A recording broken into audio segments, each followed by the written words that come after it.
నారాయణ సమారంభాం వ్యాసశంకరమధ్యమాం అస్మదాచార్యపర్యంతాం వందే గురుపరంపరాం. నారాయణం నమస్కృత్య నరం చైవ నరోత్తమం దేవీం సరస్వతీం వ్యాసం తతో జయముదీరయేత్. యజ్ఞేశ అచ్యుత గోవింద మాధవ అనంత కేశవ కృష్ణ విష్ణో హృషీకేశ వాసుదేవ నమోస్తుతే. శ్రీ వాసుదేవ నమోస్తుతే. హంసాయ దహ్ర నిలయాయ నిరీక్షకాయ కృష్ణాయ మృష్టయశసే నిరుపక్రమాయ సత్సంగ్రహాయ భవపాంథనిజాశ్రమాప్తౌ అంతే పరీష్టగతయే హరయే నమస్తే.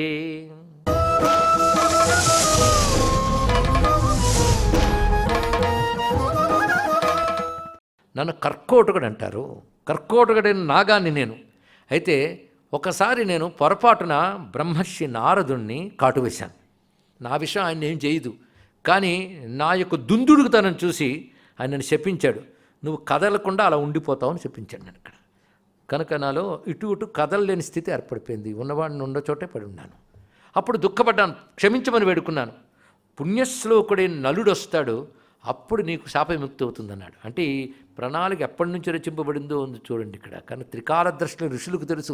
మనకంటే ప్రస్తుతమే అబ్బో అనుకుంటాం.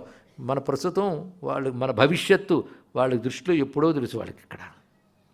అందుకే పుణ్యశ్లోకుడైన నలుడు వస్తాడు, ఆయనను రక్షిస్తాడు అని చెప్పాడు. దీన్ని బట్టి నారద మహర్షి చెప్పగా ఈయన కనబడ్డాడు అంటే నాకు మంచి రోజులు వస్తున్నాయని ఒక సూచన కూడా నలుడికి అంటుతుంది ఇక్కడ. నువ్వే కాపాడాలి అనగానే కదలలేని పరిస్థితిలో ఉన్న అతడి కోసం కర్కోటకుడు తన రూపాన్ని సంక్షిప్య చిన్నగా చేసుకున్నాడు. ఎంత చిన్నగా చేసుకున్నాడు అంటే అంగుష్ఠమాత్ర, బొట్టల వేలంత అయిపోయాడు కర్కోటకుడు. అంటే రూపాన్ని అయితే పెంచగలడు, తగ్గించగలడు, కదలలేడు. ఇది పరిస్థితి ఇక్కడ. ఆయన కోసం తేలిగ్గా అవగానే వెంటనే తతకర్కోటకో నాగ అలా అన్నవాడిని నెమ్మదిగా జాగ్రత్తగా ఎత్తి తెచ్చి అగ్నిహోత్రం నుంచి బయటకు తీసుకొచ్చాడండి. తెచ్చి అక్కడ కూర్చోబెట్టాడు. పెట్టి ముందు సేద తీర్చిన తర్వాత మళ్ళీ ఇక్కడి నుంచి ఎక్కడికైనా తీసుకెళ్ళాలా అని అడిగాడు. ఇక్కడ నీ స్పర్శతోనే నాకు శాపం పోయిందయ్యా, నేను హాయిగా వెళ్ళగలను, నువ్వు పుణ్యశ్లోకుడివి, పవిత్రుడివి అని చెప్తూ నీకేదైనా ఉపకారం చేయకుండా ఎలా వెళతాను, కొద్ది దూరం అలా నడిచి వెళ్ళు అన్నాడు ఇక్కడ. సరే అని చెప్పి పై ఎన్ని అడుగులు నడవాలో కూడా చెప్పాడు. పదాని గణయన్ గచ్చ స్వాని నైషధ కానిచిత్, నీ అడుగులు లెక్క పెడుతూ కొంత దూరం వెళ్ళన్నాడు. ఈయన అడుగులు లెక్క పెడుతూ 1, 2, 3 అంటూ అదశ దశమే పదే. సరే 10వ అడుగు వేసాడో లేదో వెంటనే కర్కోటకుడు వచ్చి పాదం మీద కాటు వేశాడు ఒక్కటి. ఇక్కడ నేను ఆశ్చర్యపోయాడు. ఇదే ఈయన చేసిన ఉపకారం. కాటు వేస్తాడా చూశాడు, ఆశ్చర్యపోయి చూసేటప్పటికల్లా ఇతడు రూపం ఉన్నట్టుండి మారిపోయిందండి. వికృతమైపోయి కురచ చేతులతో పొట్టివాడైపోయి వంగిన శరీరంతో ఇలా ఉండిపోయాడు. ఇక్కడ ఇలా ఎందుకు చేసావు అన్నట్లుగా చూశాడు. నీకు ఉపకారం కోసం చేశానయ్యా. నిన్ను దాచుకుంటూ తిరుగుతున్నావు అడవుల్లో వాటిల్లో. ఎక్కడికి వెళ్ళి ఏ మంచి పని చేద్దాము పోని ప్రయత్నాలు చేద్దామన్నా నువ్వు ఒక రాజును కానీ ఎవరిని ఆశ్రయించడం లేకుండా పోయింది. నేను ఎవడు చూసినా పోల్చేస్తాడు. ఆ విగ్రహం అలాంటిది, ఆ తేజస్సు అలాంటిది. దీనుడుగా నువ్వు ఎవరి దగ్గర ఉండలేవు. అది పరిస్థితి ఇక్కడ. అంత నలుడు దీనుడయ్యాడన్నమాట నువ్వు తట్టుకోలేవు. అందుకే నిన్నెవడు పోల్చుకోకూడదని నేను పనిచేశాను ఇక్కడ. కానీ నీలో ప్రవేశించిన విషం నిన్నేమీ చెయ్యదు, ఇది గుర్తుపెట్టుకో. నిన్నేమీ బాధించదు. అంతేకాదు ఈ విష బాధ కూడా నీకు ఉండదు. విషం లోపలికి వెళ్ళదు, దానివల్ల శరీరానికి బాధ ఉండదు. నీ శరీరంలో జవసత్వాలు తగ్గవు. ఇంతవరకే పరాక్రమంతో ఉన్నావు, అలాగే ఉంటావు. పొట్టివాడుగా కొరచగా ఉన్నప్పటికి కూడా నీకే బాధ ఉండదు సుమా. పైగా నువ్వు ఏ తప్పు చేయలేదు సుమా. మరి దుఃఖం నీకు కలుగుతుందంటే ఏ తప్పు చెయ్యని వాడికి ఎవడు దుఃఖం కలిగిస్తాడో వాడు దుఃఖాన్ని అనుభవిస్తాడు. ఇది తెలుసుకో. గొప్ప మాట అనేది గుర్తుపెట్టుకోవాల్సింది. అనాగాయేన నికృత త్వమనర్హో జనాధిప క్రోధాత్ అసూయయిత్వా తం రక్షామే భవత కృత. నీవు కోపానికి గాని అసూయకి గాని శాపానికి గాని అర్హుడివి కావు. అలాంటిది నీ పట్ల ఎవడైతే ఈ విధంగా స్థితికి కారణమయ్యాడో వాడికి బాధ కలగాలి. ఆ విధంగా నేను అనుగ్రహించాను. నా విషం నీలో ప్రవహిస్తోంది కనుక పాముల వల్ల కానీ శత్రువుల వల్ల కానీ శపించే ఋషుల వల్ల కానీ కూడా నీకు ప్రమాదం లేకుండా నేను చూసుకున్నాను సుమా. దీన్ని బట్టి కర్కోటకుడు ఎంత అనుగ్రహించాడో చూడండి. 1-2 సార్లు కర్కోటక నామం విన్న వాళ్ళ మనం ధన్యులమండి. సాధారణ ఎవడైనా దుర్మార్గం ఉంటే వాడు కర్కోటకనే అంటారు, కానీ కర్కోటకుడు చాలా మంచివాడు. తెలివి మాటలు ఇవన్నీ కూడా. అనంత, వాసుకి, తక్షక, కర్కోటక, శంఖ, కుళిక, పద్మ, మహాపద్మ, శంఖపాల, ధార్తరాష్ట్ర, ధనంజయ అని సర్పజాతులు, సర్పాల పేర్లు కవి. నాగజాతులు, ఒక్కొక్కటి క్లాసిఫికేషన్స్. ఆ జాతికి చెందిన ఒకానొక సర్పం కర్కోటకుడు. ఇవి దివ్య సర్పజాతి. నేను ఎప్పుడు చూడలేదంటే నీకు కనబడేవి అవి పనికిమాల పాములు, అవి దివ్య సర్పాలు ఇక్కడ. అలాంటి కర్కోటకుడుతున్నావు, సామాన్యం కాదు.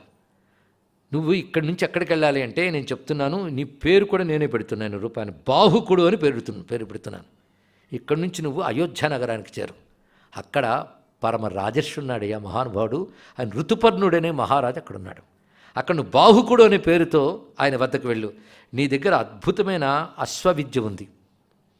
అలాగే నీకు అగ్ని, జలము, ఇంద్రుడు వీళ్ళందరూ నువ్వు ఎలా చెప్తే అలా వింటారు. అంటే ఇంచుమించు నీకు పంచభూతాన్ని కంట్రోల్లో ఉన్నట్లే. నీకు పాక విద్యా నైపుణ్యం ఉన్నది. అయితే అశ్వవిద్యా నైపుణ్యం ఉండడం చేత రాజు తప్పకుండా నిన్ను ఆశ్రయిస్తాడు. నువ్వు ఆయన వద్ద ఉంటూ నీ అశ్వవిద్యతో ఆయన అలరింపజేయి. ఋతుపర్ణుడు చాలా ఉత్తమమైన వాడు సుమా. ఆయన దగ్గర కొన్ని దివ్య విద్యలు ఉన్నాయి, అక్షహృదయాది విద్యలు. ఆ విద్యల వల్ల నీకు భవిష్యత్తులో మేలు కలుగుతుంది. అందుకే ఆశ్రయించదగ్గ మహారాజు ఋతుపర్ణుడు. నీ వంటి వాడు ఆశ్రయించదగిన వాడైన అటువంటి ఉత్తముడు సుమా. నువ్వేమాత్రం దుఃఖపడకు సుమా. నీకు కష్టకాలం పోతోంది.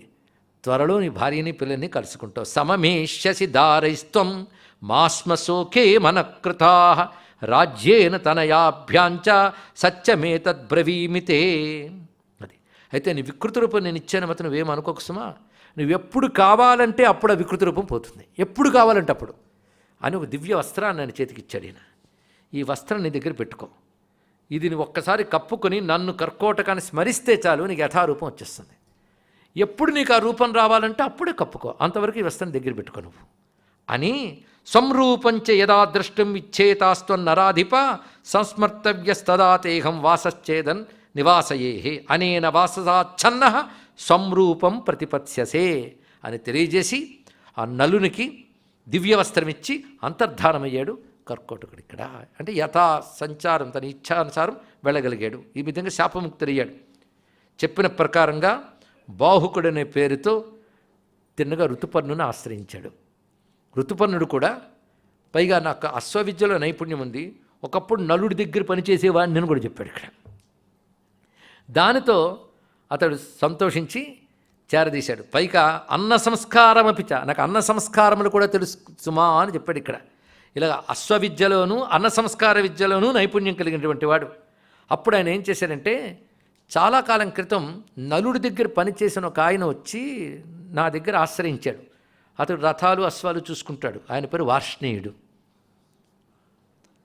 అతడితో పాటు నువ్వు ఉండు, అతడు కూడా నేర్పుతూ ఉండు ఈ విద్యలు. నాకు సారథిగా కూడా నియమించుకున్నాను అతన్ని. అతడు నేర్పుతూ ఉండే విద్యలు అని చెప్పి, పైగా జీవలుడు అని మరొకడు ఉన్నాడు అశ్వరక్షకుడు. ఈ వార్ష్ణేయుడు జీవలుడితో కలిసి నువ్వు సంతోషంగా మా ఆశ్రయంలో హాయిగా ఉండు నాయన నువ్వు అని చెప్తే, సరైన బాహుకుడు ఋతుపర్ణుడు చెప్పిన ప్రకారంగా వార్ష్ణేయ జీవకులతో కలిసి ఉంటున్నారు ఇక్కడ. పైగా ఈ వార్ష్ణేయుడు ఈయన ముందే తెలుసు, ఏమీ తెలియనట్టున్నాడు, పోల్చుకోవడానికి వీలు లేదు కనుక వార్ష్ణేయుడికి తెలియలేదు. వాడితో మాట్లాడుతున్నాడు. అయితే అప్పుడప్పుడు ఆ అశ్వశాల అక్కడ పనిచేస్తూ నిద్ర వస్తే నిద్రపోతున్నప్పుడు కలవరిస్తున్నట్ట. ఆ కలవరింతల్లో ఆమె ఎక్కడుందో ఆకలి దెబ్బలతో బాధపడుతూ ఆ తపస్విని అలసిపోయి ఏ పరిస్థితిలో ఉన్నదో ఈ మందభాగ్యుని తలంచుకుంటూ ఎవరి ఆశ్రయంలో ఉందో అని ఏడుస్తూ ఉంటాడు. అప్పుడప్పుడు ఈ మాటలంటూ క్వనుషాక్షుత్పిపాసార్త శ్రాంతా సేతే తపస్విని స్మరంతి తస్య మందస్య కం వాసాద్యోపతిష్టతి అనుకుంటూ ఉంటే, ఇలా కలవరింతల గీతలు అంటూ ఉంటే ఆ పక్కన వార్ష్ణేయుడు బాహుకుడు ఏంటే ఇతడు, ఇలాంటి వికృతాకారు కూడా ఒక చెలికత్తున్నదా, ఒక భార్య ఉందా, ఒక ప్రియురాలుందా, ఎక్కడున్నావో ఏ కష్టాలు పడుతున్నావో అంటున్నాడు అని తట్టి లేపి, ఏంటి నువ్వు అంటున్నది, నీ భార్యగా నీకు దూరమైందా, నీ ప్రియురాలుగా నీకు దూరం ఉందా, ఏమిటా మాటలంటే, నా మొహానికో భార్య ప్రియురాలు కూడానా, అవేమీ లేవు నాకు. నేను ఒక బుద్ధిహీనుడిని చూశాను, ఆ బుద్ధిహీనుడి భార్య కష్టాలు పడుతుంది, ఆ బుద్ధిహీనుడు బాధపడ్డం నాకు తెలుస్తుంది. ఆ బాధ ఇప్పుడు గుర్తుకొచ్చి నేను దాన్ని తిరిగి వల్లె వేస్తున్నాను అంటే ఆ బుద్ధిహీనుడు నేనే అని చెప్పుకోవడానికి ఒక బాధ ఇక్కడ. అంటే విడిచిపెట్టేసేరైన బాధ ఆయనకి ఎంత ఉన్నదో తెలుసుకోవాలి ఇక్కడ. అదే చింతనతున్నాడు. ఇదండి ప్రేమ అంటే. ఇలాంటి ప్రేమ కథలు చూపించగలిగితే ఎంత ఉదాత్తమైన ప్రేమ ఏ ప్రేమ కథ చూపించగలదండి. కనుక ఎవడైనా రీసెర్చ్ చేయదలుచుకుంటే ఋషుల గ్రంథాల్లో ప్రేమ కథలు రీసెర్చ్ చేయండి, సబ్జెక్టు పిహెచ్డి తెచ్చుకోవచ్చు. అయితే ఈ ఋషులు చెప్పిన ప్రేమ కథకి ఒక అద్భుతమైన అంశం ఉంటుంది, అది ఇంకెక్కడా కనబడదు. అది ధర్మరమణీయత, ధర్మబద్ధమైన ప్రేమ. అది దాని యొక్క ప్రత్యేకత అండి ఇక్కడ. అది విశేషమైన అంశం. అది భారతం అంతా ప్రేమ కథే. అంతెందుకు, దేవతలకే దేవుడైన మహాదేవుడైన ఆయన యొక్క పార్వతీదేవి కళ్యాణ కథ కూడా పెద్ద ప్రేమ కథ, ఒకటి కాదు. అవన్నీ దివ్య ధర్మ అనే రెండు లక్షణాలతో ఉంటాయి. దివ్యత్వం, ధర్మము రెండు కలిసినటువంటి ప్రేమ కథలు ఇచ్చిన మహర్షులకు నమస్కారం. అజ్ఞాతవాసన్యవసద్రాజ్ఞస్తస్య నివేశనే. ఈ విధంగా బాహుకుడుగా నలుడు అజ్ఞాతవాసం చేశాడు. గుర్తుపెట్టుకోండి, ఏం వాసం?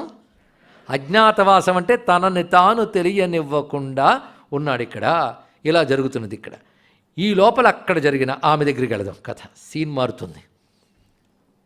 అక్కడ చేదిరాజు అంతఃపురంలో ఉన్నది ఆమె. చక్కగా పరిచర్యలు పొందుతూ ఆనందంగా సుఖంగా రాణిభోగాలు అనిపిస్తుందని అంత ప్రేమగా చూస్తుంది రాజమాత.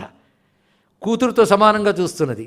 అలాంటి పరిస్థితుల్లో ఆమె వ్రతం మాత్రం చక్కగా పాటిస్తుంది. భర్త దూరమైనప్పుడు కొన్ని నియమాలు చెప్పింది శాస్త్రం, అవన్నీ పాటిస్తూ తిరిగి భర్త వచ్చే వరకు కూడా కఠోరమైన నియమాలతో ఆమె ఉంటుంది. ఆమెకు కావలసినవన్నీ చక్కగా అమర్చుతున్నారు.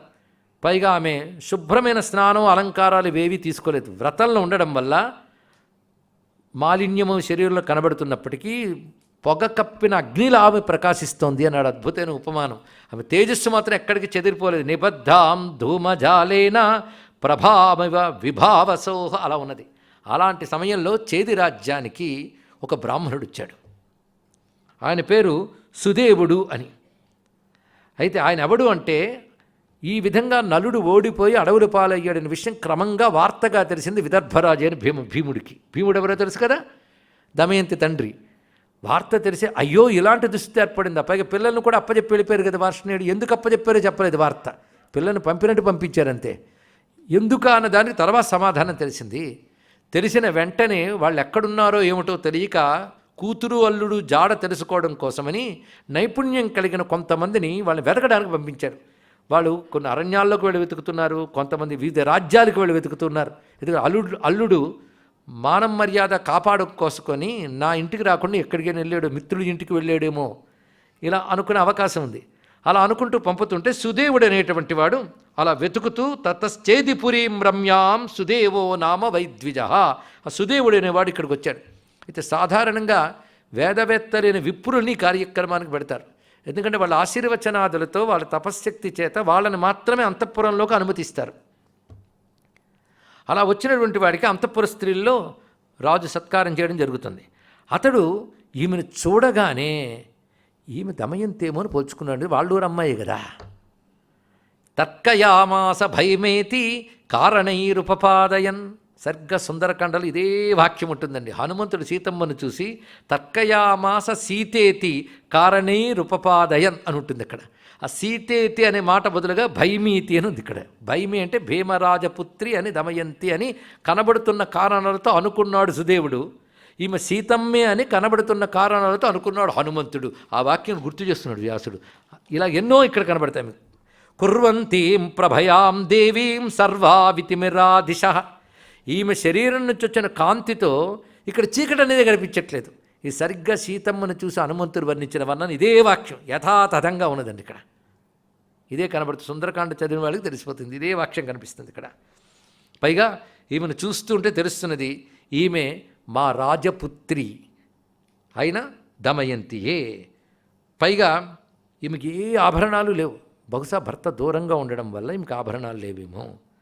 భర్తానామ పరన్నార్యా భూషణం భూషణైర్విన ఏషా హిరహిత తేన శోభమానా న శోభతే. భర్తే అన్నిటికంటే పెద్ద అలంకారం.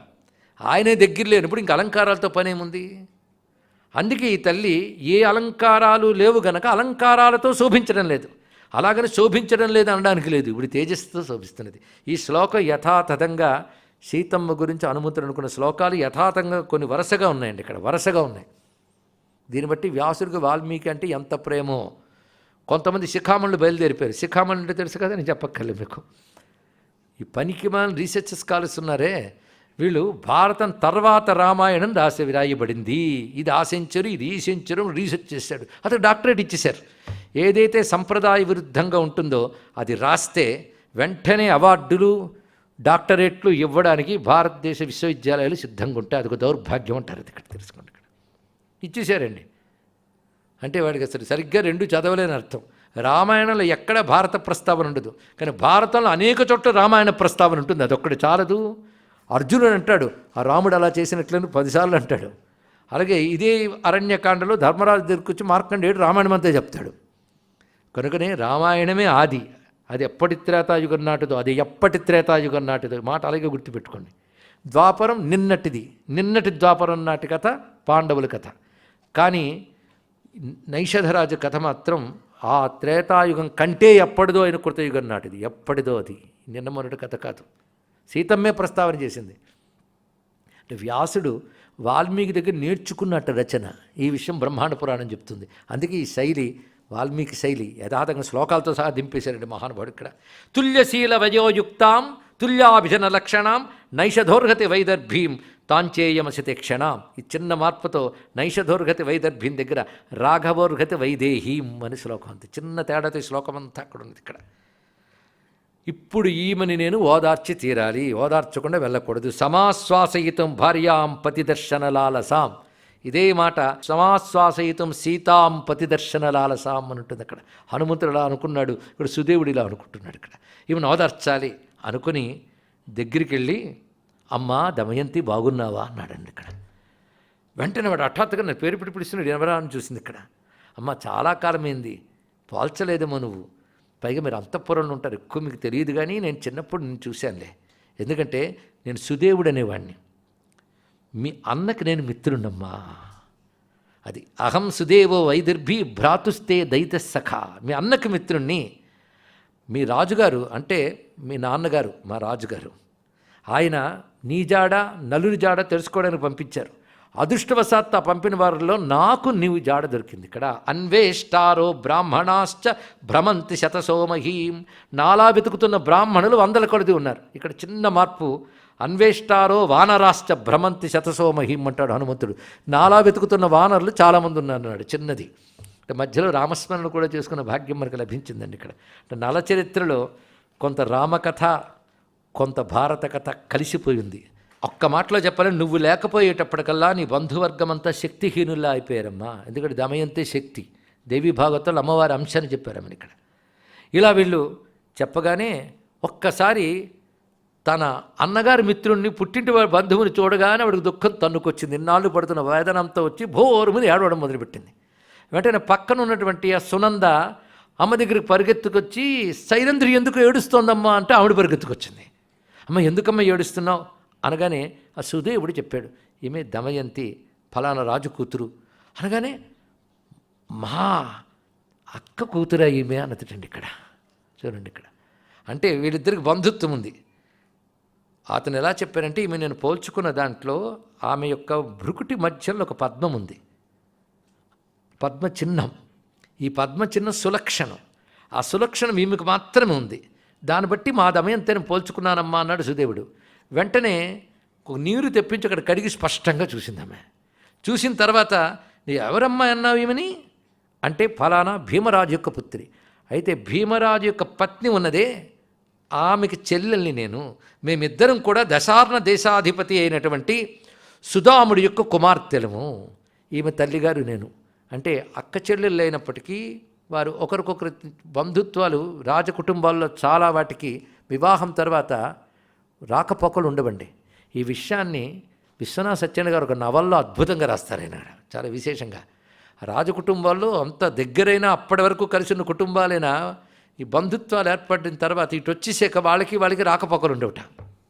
ఇలా జరిగే అవకాశం ఉందంటూ నల చరిత్ర ఉదాహరించాడు మహానుభావుడు. అక్కడ ఇలాగా నడుస్తున్న చరిత్రని, గత చరిత్రని, పూర్వ చరిత్రతో కలిపి చెప్పిన మహానుభావులు విశ్వనాథ సత్యనారాయణ గారు పురాణవేర గ్రంథమాల్లో భగవంతుని మీది పగ అన్న నవల్లో చెప్తారండి ఈ అంశాన్ని. ఇక్కడ అంత అత్యద్భుతంగా రచించారు. అక్కడ మొత్తానికి విశేషించి ఆనందపడిపోయింది. అందుకే నువ్వు చూడగానే నాకు ఎందుకు ఆకర్షించి అమ్మాయిలా అనిపించావన్నావే, మా అమ్మాయి కనుక అనిపించావు. ఇక్కడ నేను నీ తల్లిగారు కూడా అప్పచెల్లెలమమ్మా.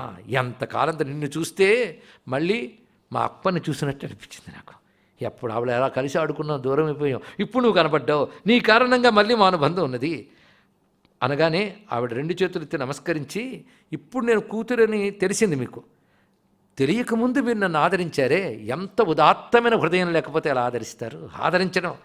ఆజ్ఞాయమానాపి సతీ సుఖమస్మృషితాత్వయి సర్వకామైస్సు విహిత రక్షమానా సదాత్వయ. అన్ని సుఖాలతో బాగా ఉన్నప్పుడు ఎవరైనా ఆదరిస్తారు. కష్టాల్లో ఉన్నప్పుడు శంక లేకుండా ఆదరించడం మహా కష్టం సుమా.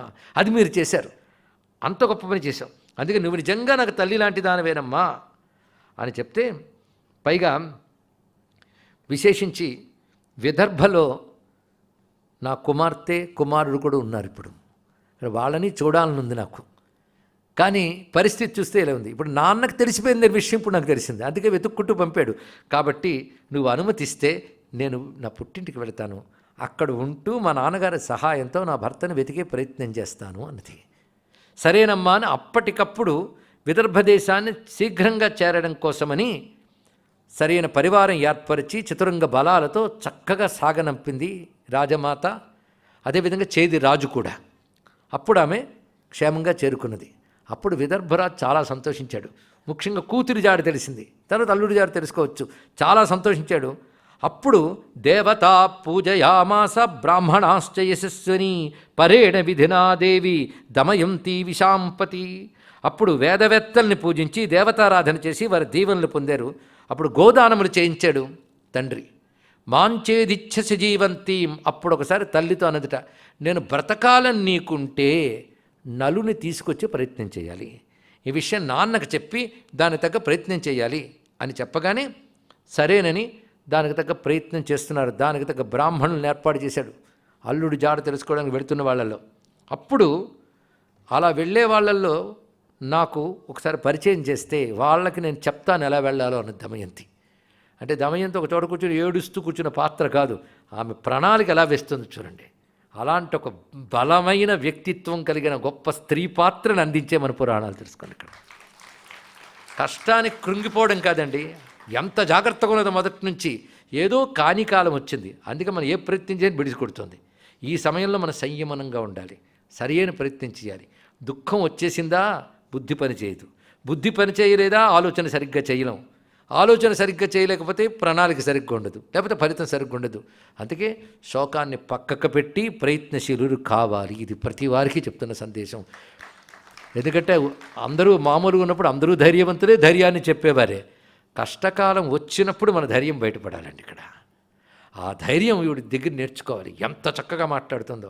ఎవరెవరినైతే పంపదలుచుకున్నాడో మేధావులైన వాళ్ళు, తెలివైన వాళ్ళు, వాళ్ళందరినీ పిలిపించి మీరు ఎక్కడెక్కడికి వెళతారో అక్కడున్న రాజ్యసభల్లో కానీ జనబాహుళ్యాల్లో కానీ, అది అరణ్యాల్లో కావచ్చు రాజ్యసభల్లో కావచ్చు, జనబాహుళ్యాల్లో కానీ నేను కొన్ని మాటలు చెప్తాను, ఆ మాటలు యాజిటీ చెప్పండి.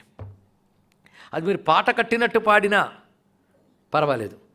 అలా మీరు లేకపోతే పిచ్చోళ్ళు మాట్లాడుతున్నాడు సందర్భం లేకుండా అంటారేమో, ఒక పాట పాడినట్టు పాడినా ఎవరైనా దానికి స్పందించి మీతో మాట్లాడితే వాళ్ళ జాడ నాకు వచ్చి చెప్పండి అన్నది. ఏమి ప్రణాళిక వేసి చూడండి ఇక్కడ. అందులో ఆ మాటలు ఏమిటి అంటే, నిన్నే నమ్ముకుని నిన్నే అనుసరిస్తున్న నీ ప్రియమైన భార్య నిద్రిస్తూ ఉంటే అడవిలో విడిచిపెట్టి సగం చీర చింపుకుని వెళ్ళిన జోదరి ఎక్కడున్నావు? క్వనుత్వం కితవత్ చిత్వా వస్త్రార్థం ప్రస్థితో మమ ఉత్సృజ్య విపినే సుప్తాం అనురక్తాం ప్రియాం ప్రియా సావై యథా త్వయా దృష్టాం. అలాను విడిచిపెట్టుకు వెళ్ళిపోయిన తర్వాత ముక్క చేసిన మిగిలిన చీరని చుట్టబెట్టుకుని భార్య దుఃఖంతో దహించుకుపోతూ నీకోసమే ఎదురు చూస్తోంది తెలుసా. అలాంటి ఆమె నువ్వు దయ చూపించవా? భర్త అంటేనే భార్యను రక్షించేవాడు అని అర్థం కదా. భర్తవ్యా రక్షణీయాచ పత్ని పత్యా హి సర్వదా తన్నష్టము భయం కస్మా ధర్మజ్ఞస్య సతస్తవ సంవృత్తో నిరనుక్రోశ శంకే మద్భాగ్య సాంక్షయాత్ ఖ్యాత ప్రజ్ఞ కులీనశ్చ సానుక్రోశో భవాన్ సదా. ఆ వాక్యం రుచుడు ఒక్కొక్కటి ఔచిత్యం. నువ్వు ప్రఖ్యాతి చెందిన కీర్తివంతుడివి, ప్రాజ్ఞుడివి, మంచి వంశంలో పుట్టావు, దయ కలిగిన వాడివి. అలాంటి నువ్వు ఇన్ని సుగుణాలు ఉన్నప్పటికీ దయాహీనుడివై భార్యను విడిచిపెట్టావు అంటే పాపం ఆవిడ దురదృష్టం అది. ఇవండి ఆవిడ మాటలు ఇక్కడ. ఇలా మీరు కానీ మాట్లాడుతూ ఉంటే ఎవరైనా ఒకవేళ మిమ్మల్ని ఈ మాటలకు సమాధానం చెప్పాడు అనుకోండి, వాళ్ళ జాడ నాకు చెప్పండి అన్నది ఇక్కడ. ఇలా అందరూ కూడా సరేనమ్మా అని బయలుదేరారు. కానీ కొంతకాలానికి అలా వెళ్ళిన వాళ్ళల్లో పర్ణాదుడు అనేవాడు వెనక్కి తిరిగి వచ్చాడు ఇక్కడ. అమ్మ ఒక మాట చెప్పాలన్నాడు. ఏమిటంటే, నువ్వు చెప్పినట్టు వెళుతూ అనేక చోట్ల చెప్పిన కానీ ఎవడు రెస్పాండ్ అవ్వలేదు. అవునులే, అక్కడ ఇంకెవరో వచ్చి న్యూస్ చెప్పలేదు, నువ్వే చెప్తున్నావు, ఏం జరిగింది చెప్పన్నాడు. ఒక్క సభలో మాత్రం, అది అయోధ్యలో ఋతుపర్ణుడి సభలో నేను వెళ్ళాను. అక్కడ ఎందరో కూర్చుని ఉన్నారు, రాజు కూడా ఉన్నాడు. పైగా ఆ పక్కన ఒకడు వికృత దేహంతో ఉన్నవాడు, ఆయనకు మంచి సముచిత స్థానంలో కూర్చోబెట్టాడు రాజు. ఎందుకు నాకు అర్థం తెలియదు. ఆయన పేరు బాహుకుట్ట, చాలా వికృతంగా ఉన్నాడు. ఆయన దగ్గర అక్కడికి వెళ్ళి ఆ సభలో నేను పాడాను. ఆ సభలో ఒక్కరు కూడా నాతో మాట్లాడలేదు. నచ పారిషద కశ్చిత్ భాష్యమానో మయా అసకృత్ కించిత్ ఋతుపర్ణో నరాధిప. రాజే ఋతుపర్ణుడు మాట్లాడలేదు, మిగిలినెవరూ మాట్లాడలేదు. ఎవరూ మాట్లాడలేదు కదా నేను వచ్చేస్తుంటే ఒక ఆయన వెంట పరిగెత్తుకొచ్చి పక్కకు పిలిచి నాతో మాట్లాడాడు. ఏమన్నాడంటే, పైగా అతడు ఎవరో కూడా కనుక్కున్నానమ్మా, అశ్వాల్ని మహావేగంగా నడపగలిగే వాట, రుచికరంగా భోజన పదార్థాలు చేయగలిగిన వాట. అటువంటి వాడు నా దగ్గరకు వచ్చిన మొహం చూసి ఒక్కసారి బాధపడి ఏడ్చి కళ్ళనీళ్ళు తుడుచుకుని నాతో ఒక మాట అన్నాడు. ఉత్తమ స్త్రీలు ఎన్ని కష్టాలు వచ్చినా వాడిని రహస్యంగా దాచుకుంటారే, బయట పెట్టరే అని విన్నాను నేను ఇక్కడ. పైగా కానికాలం ఏర్పడి కష్టకాలంలో ఉన్నటువంటి వాడు బుద్ధి సరిగ్గా పనిచేయక దుఃఖం వల్ల తప్పు చేస్తే భార్య కోపించకూడదు కదా.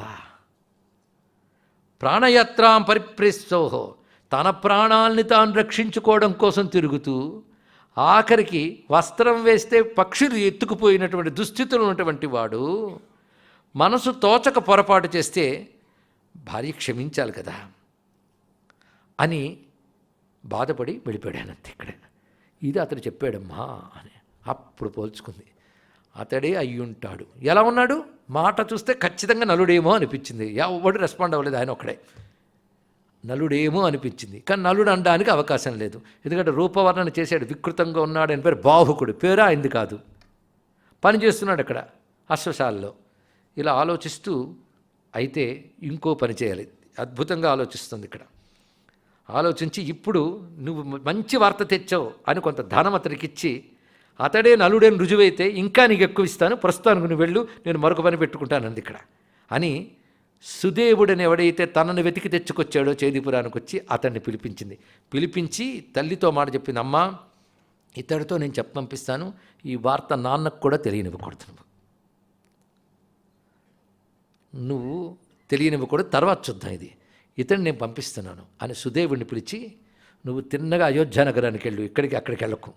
అయోధ్య నగరానికి వెళ్ళి సభలో ఋతుపర్ణుడితో ఒక మాట చెప్పు, రేపు దమయంతికి పునఃస్వయంవరం ఏర్పాటు చేసాడు భీమచక్రవర్తి అని చెప్పు. ఎందుకంటే ఎంత వెతికని నల్లు కనబడలేదు కనుక దమయంతికి పునఃస్వయంవరం ఏర్పాటు చేశాడు అని చెప్పు. ఎప్పుడు? రేపు. నువ్వెప్పుడు వెళ్తే అప్పుడు రేపు అని చెప్పు. ఎప్పుడు పెడితే అప్పుడు. అందుకే తథాచ గణితకాల శోభూతే సభవిష్యతి ఇది సంభావనీయంతే గచ్చా శీఘ్రమరిందమా. వెంటనే వెళ్ళు. ఇది గుర్తుపెట్టుకో. ఇది ఎందుకు రేపని చెప్పిందంటే, నువ్వు వెళ్ళి చెప్పినప్పుడు మరి పొద్దున వెళ్ళి చెప్పవు, మధ్యాహ్నమే వెళతావు. రేపే స్వయంవరం అంటే మర్రోజు ప్రాతకాలానికి రావాలి. మర్రోజు ప్రాతకాలానికి మహావేగంగా అయోధ్య నుంచి విదర్భ దేశానికి రథం రావాలంటే దాన్ని నడపగలిగే వాడొక్క నలుడేని ఆవిడకి తెలుసండి. ఇక్కడ ఆవిడ ప్రణాళిక ఎంత గొప్పగా వేసిందో చూడండి ఇక్కడ. అంటే అశ్వచాలన విద్యలో నలుడు అంత గొప్పవాడు ఇక్కడ. ఆ విషయం తెలుసు ఆవిడికి. అందుకు పైగా భర్త విడిచిపెట్టేశాడు, బహుకాలం అయిపోయింది. అందుకు భీమచక్రవర్తి నిర్ణయం తీసుకున్నాడు, వెళ్ళి చెప్పన్నది. సరేని చెప్పి బయలుదేరి వెళ్ళాడు సుదేవుడు. ఋతుపర్ణుడి యొక్క రాజ్యంలోకి ప్రవేశించాడు. చెప్పమన్న మాటలే చెప్పాడు.